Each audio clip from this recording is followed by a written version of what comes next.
Alors ma première expérience en termes de vente aux enchères avec Pricimo, c'était en juillet dernier. C'était une maison qui était à 20 mètres de la plage du Val-André dans les Côtes-d'Armor.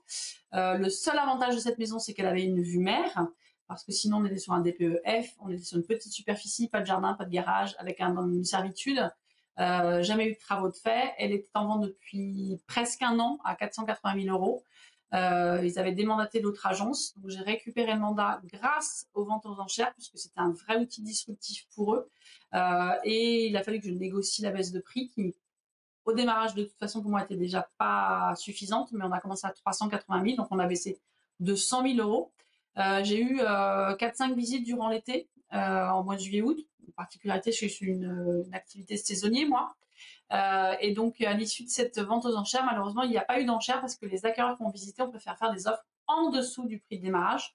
Preuve en est qu'effectivement, la maison était beaucoup trop chère. Et les offres qui ont été faites par la suite de cette vente aux enchères, que nous n'aurions pas eu si nous n'avions pas fait la vente aux enchères, n'ont pas été acceptées par les vendeurs. Donc, ça a été sans suite, malheureusement.